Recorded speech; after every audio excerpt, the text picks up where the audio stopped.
Ibu bapak, saudari-saudara, sobat Komsos yang terkasih dalam Kristus. Selamat berjumpa kembali dengan Renungan Minggu Komsos Gereja Santa Maria Immaculata, Paroki Tarakan. Kita hari ini memasuki Minggu Prapaskah yang pertama.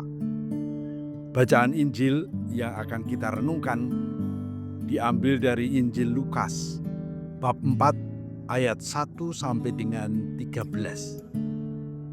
Kutipan ini mengisahkan Yesus yang sesudah berpuasa 40 hari, dia kemudian digodai oleh iblis. Sebelumnya dikatakan bahwa Yesus pergi ke padang gurun dibawa oleh Roh. Menurut para ahli, terjemahan yang tepat adalah bahwa Yesus di padang gurun didampingi atau dibimbing oleh Roh Kudus. Menurut bahasa kitab suci, Roh Kudus Allah seringkali digambarkan seperti angin yang bergerak kemanapun dia mau. Roh ini tidak kelihatan, tapi bisa dirasakan. Di padang gurun yang sepi dan terpencil, Yesus merasakan bisikan dan bimbingan Roh Kudus.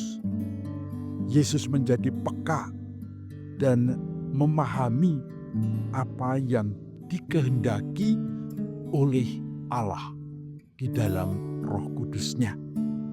Oleh karena itu, Yesus selama 40 hari di padang gurun tidak sendirian. Dia akrab, berdialog, bercakap-cakap dengan Roh Kudus untuk mengenal rencana dan kehendak Allah. Dalam pengalaman batin, di tempat yang sepi dan sendirian itu, Yesus kemudian dihadapkan kepada godaan-godaan. Godaan ini terutama menawarkan kemudahan-kemudahan untuk menjalani kehidupan. Ini menjadi dambaan hati kita masing-masing. Kita ingin hidup ini mudah. Kita ingin hidup ini lancar. Kita ingin hidup tanpa kesulitan, tanpa beban, tanpa persoalan. Semua terselesaikan dengan baik, semua terselesaikan dengan mudah. Oleh karena itu, kemudahan pertama yang ditawarkan oleh iblis adalah tidak perlu bekerja keras, tetap mendapatkan makanan yang cukup. Caranya bagaimana? Mengubah batu menjadi roti. Bagaimana mungkin hal itu terjadi? Yesus disadarkan oleh iblis bahwa dia istimewa, dibimbing dan dikuasai oleh Roh Allah. Maka dia bisa dengan kuasa dari Yang Maha Tinggi mengubah batu menjadi roti. Kemalasan itulah sebetulnya yang ditawarkan oleh iblis.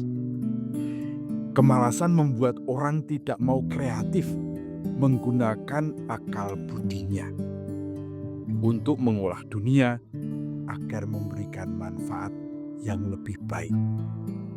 Kemalasan membuat dia tidak mau melakukan apa-apa.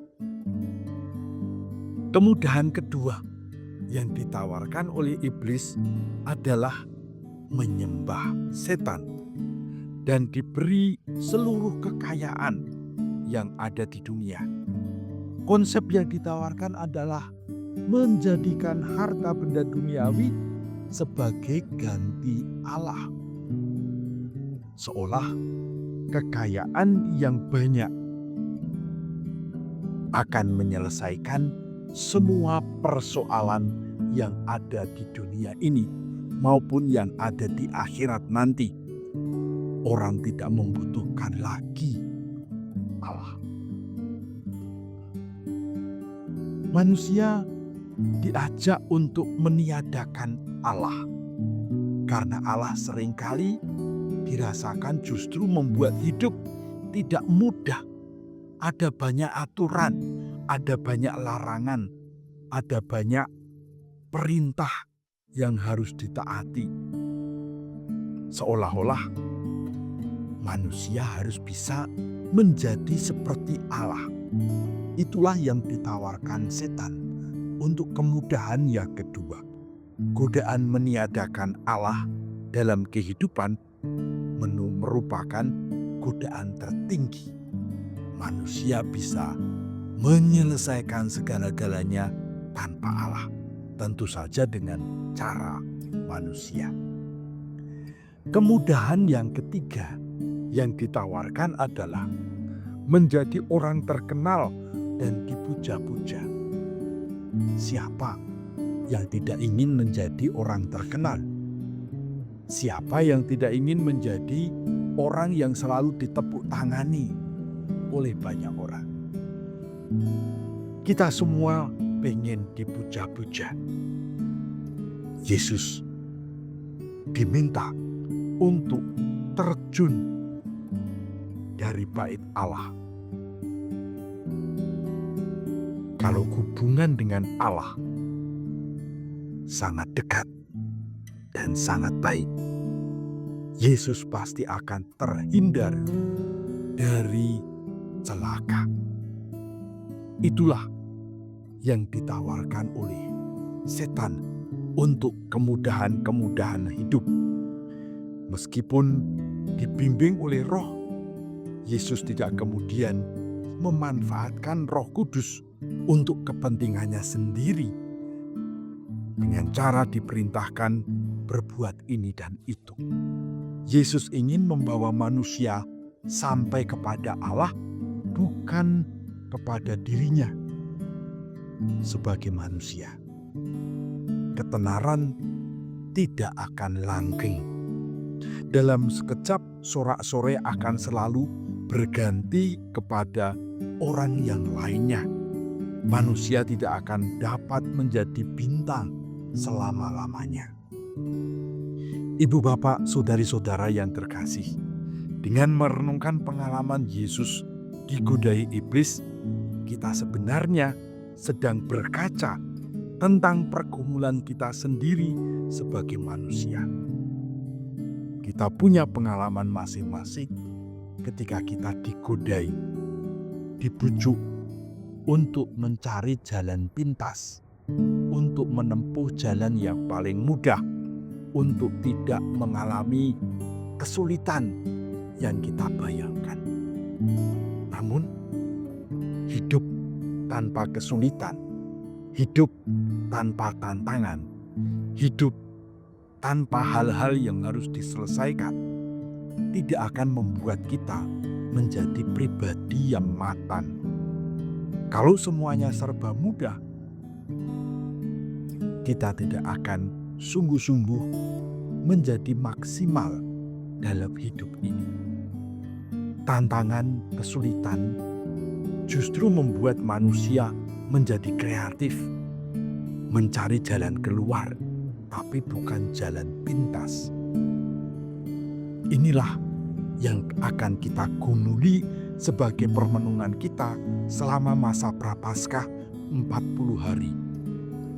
Kita tidak ingin hidup dalam serba kemudahan, tapi kita ingin menghadapi masalah-masalah dengan penuh keberanian supaya kualitas hidup kita juga meningkat.